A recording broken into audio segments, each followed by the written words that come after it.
अस्सलाम वालेकुम नाजरीन, मैं हूँ बिलाल ज़फ़र। आप देख रहे हैं हमारा कनाडा। आज की वीडियो में हम बात करेंगे कि एज़ परमानेंट रेजिडेंट अगर आप कनाडा आते हैं, यहाँ पर आकर आप पढ़ाई करना चाहते हैं, क्योंकि बहुत से लोग कहते हैं कि कनाडा आ रहे हैं तो इंडिया, पाकिस्तान या कहीं से भी आप पढ़ के आए हैं, ठीक है, आपने एजुकेशनल इक्विवेलेंस निकलवाई, आप यहाँ तक पहुँच तो गए, लेकिन यहाँ पर अब आगे जॉब्स हासिल करने के लिए आपको इधर ही से पढ़ना पड़ेगा। इसमें एक तो कहाँ तक सदाकत है वो आपको मैं आज की वीडियो में बताऊंगा, और अगर आप आकर यहाँ से पढ़ना चाहते हैं तो न्यू इमिग्रेंट्स के लिए उसमें क्या चैलेंजेस हैं उनके बारे में अपना एक्सपीरियंस आपसे शेयर करूंगा। तो सबसे पहले इस वीडियो को एक थम्स अप दे दें, और चैनल को अभी तक अगर आपने सब्सक्राइब नहीं किया तो सब्सक्राइब कर लीजिए। लेकिन सबसे पहले थोड़ी सी बात आपसे करूंगा वेदर अपडेट के बारे में। कनाडा में विंटर्स की पहली निशानी शुरू हो गई है। विंटर्स ऑफिशियली आज से मैं समझता हूँ शुरू हो गए हैं, क्योंकि आज सुबह सुबह जितना फॉग देखने में आ रहा है, इतना अभी तक किसी सुबह में मैंने नहीं देखा। विजन बहुत अनक्लियर है। वो देख रहे हैं दूर के घर आपको ग्रेड आउट नज़र आ रहे हैं करीब के घरों की निस्बत, ये फॉग की वजह से है। वो देखें यहाँ से पार्क भी बहुत धुंधला दिखाई दे रहा है, बहुत धुंधला गया है। दर्जा हरारत आज सेंट्रल ओंटारियो में 14 डिग्री है, 14 डिग्री सेंटीग्रेड।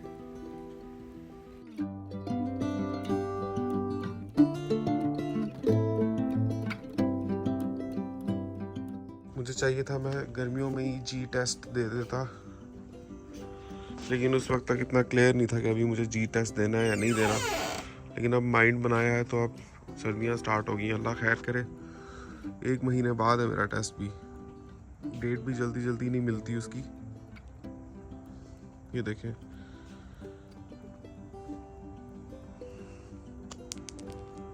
फॉग स्टार्ट हो गई है और हवा में भी ठंडक है।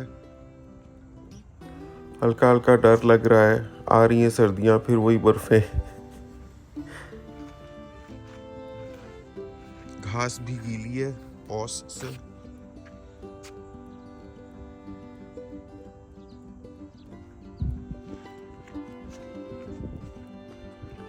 ये टमाटर भी अभी जाती जाती गर्मियों में लाल हो रहे हैं। कल जो लाल हो गए थे वो मैंने तोड़ लिए थे, तकरीबन 12 टमाटर लाल हो गए थे। उनका हमने खाना बनाया, हिना ने बहुत मज़े का। ये देखें, ये हिना ने कल बनाया था बहुत मज़े का, ये थाई एंड लेग पीसेस बहुत अच्छी मैरिनेशन करके, और इसी का जो अपना जूस इस डिश में निकल रहा था मुर्गी का। और ये जो फ्रेश ऑर्गेनिक टमेटोज़ हैं, और साथ में प्याज और पुदीने की चटनी और गार्लिक नान के साथ खाया, बहुत ही मज़ा आया था।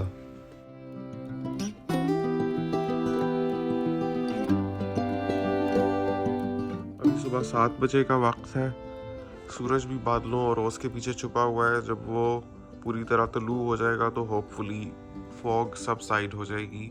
हमारी ये वॉकआउट बेसमेंट है, इसके ऊपर ये हमने शेड लगवाया हुआ है, जिसकी वजह से अब इंशाल्लाह बर्फबारी भी होगी तो कम से कम सीढ़ियाँ साफ नहीं करनी पड़ेंगी।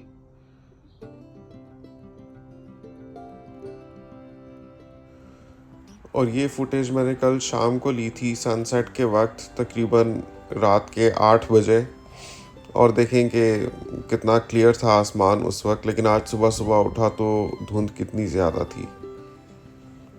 तो आज की वीडियो में इंफॉर्मेशन के हवाले से आपको मैं ये बताता हूँ कि वो लोग जो कनाडा आते हैं एज़ इमिग्रेंट्स, आकर उनको इस चैलेंज का सामना होता है कि जब तक वो यहाँ से कुछ पढ़ नहीं लेते तब तक उनको कोई बहुत हाई पेइंग जॉब मिलने या अपना बिजनेस इस्टेब्लिश करने या लाइसेंसेस लेने में हर्डल्स आती हैं। तो यहाँ की जो एजुकेशन है अगर वो लेनी हो तो उसमें क्या प्रॉब्लम्स हैं।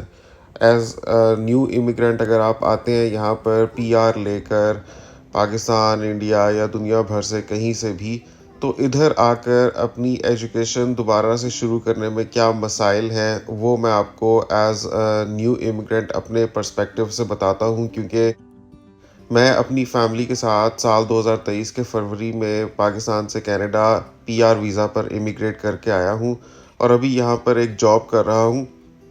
लेकिन मेरा प्लान है यहाँ से कुछ पढ़ने का।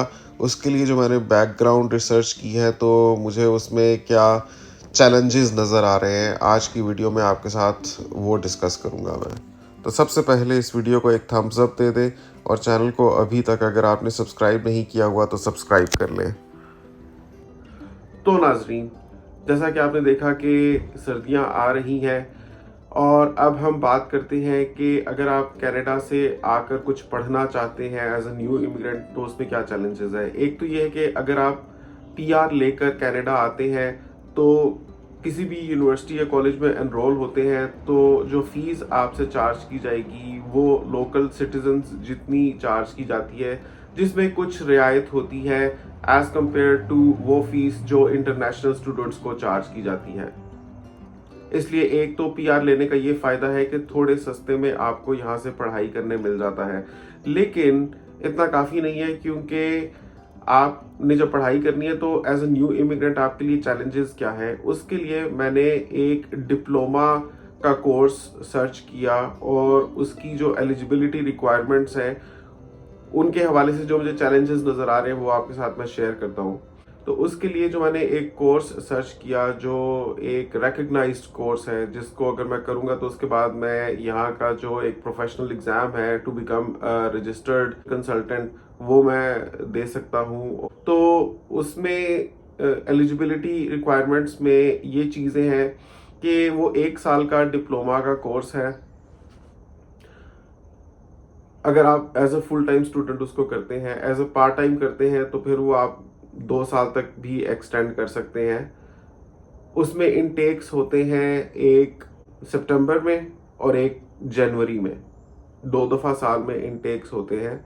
सितंबर में अगर आपने एनरोल होना है तो आपको मई तक अपनी एप्लीकेशन लॉन्च कर देनी है और अगर आपने जनवरी में इनटेक होना है तो आपको अगस्त तक अपनी एप्लीकेशंस सबमिट करवा देनी चाहिए। लेकिन एप्लीकेशंस में क्या क्या चीज़ें हैं, डॉक्यूमेंट्स जो कंपाइल करने हैं उनमें क्या हर्डल्स हैं। एक तो ये है कि आपको आईएलटीएस एकेडमिक देना है। अब देखने की बात यह है कि पहले ही हम आईएलटीएस जनरल देकर आए हैं कनाडा, इमिग्रेट करके आए हैं और आईएलटीएस जनरल बहुत अच्छा दिया होता है तभी बंदा इमिग्रेट करके कनाडा आ सकता है। लेकिन स्टडीज़ के लिए आईएलटीएस जनरल क्वालिफाई नहीं करता, आपको आईएलटीएस एकेडमिक देना होता है। और आईएलटीएस एकेडमिक भी जो देना होता है वो 2 साल से ज़्यादा पहले अगर आपने दिया हुआ है तो वो क्वालिफाई नहीं करेगा। जब आप एप्लीकेशन दे रहे हैं उसके 2 साल के अंदर अंदर का जो अरसा है उसी में आपने पास्ट में दिया होना चाहिए आईएलटीएस। और एक आईएलटीएस जो है अभी प्रेजेंटली जो उसकी पाकिस्तान में फीस चल रही है ऑलमोस्ट 51 to 52,000 PKR है। अगस्त शुरू हो चुका है तो अब मैं जनवरी वाले इनटेक में तो हो नहीं सकूंगा। अगर मुझे वो डिप्लोमा करना है तो I have time till May कि मैं एप्लीकेशन लॉन्च कर सकूं। लेकिन उस टाइम स्लॉट में मुझे क्या क्या चीज़ें करनी है, सबसे पहले तो मुझे आईएलटीएस एकेडमिक देना है और आईएलटीएस एकेडमिक भी दे देना काफ़ी नहीं है क्योंकि उसमें हर मॉड्यूल में मुझे मिनिमम 7 बैंड चाहिए। ये एलिजिबिलिटी रिक्वायरमेंट है। दूसरी ये चीज़ है कि as a full time student अगर मैं करता हूं तो मुझे total fees up front arrange करनी है और इस कोर्स की फीस है 15,000 कैनेडियन डॉलर। 15,000 कैनेडियन डॉलर में अप फ्रंट सबमिट करूंगा तो मुझे इसमें एडमिशन मिलेगा। और उसके अलावा ये चीज़ है कि इस कोर्स के लिए क्वालिफाई करने के लिए आपका जो बैचलर्स है, जो आपने बैचलर्स किया हुआ है उसमें आपका मिनिमम बी एवरेज ग्रेड होना चाहिए जो on a scale of 4.3 CGPA बनता है।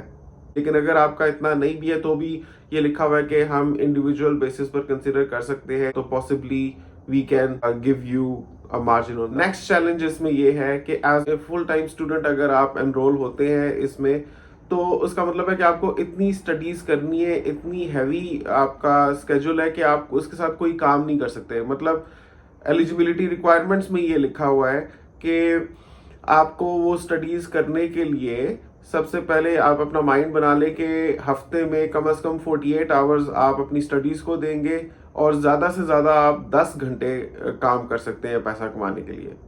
10 घंटे तो मैं एक दिन में काम करता हूँ, तो मतलब मैं बाकी के जो 6 दिन है वो मैं बिल्कुल काम नहीं करूँगा, तो मेरा घर का खर्चा कौन चलाएगा? कनाडा चाइल्ड बेनिफिट से तो घर का खर्चा नहीं चलता, वो तो सिर्फ एक पोर्शन है टोटल एक्सपेंसेस का। तो अगर मुझे अपनी जॉब छोड़कर ये फुल टाइम कोर्स लेना है तो फिर where will the money come from?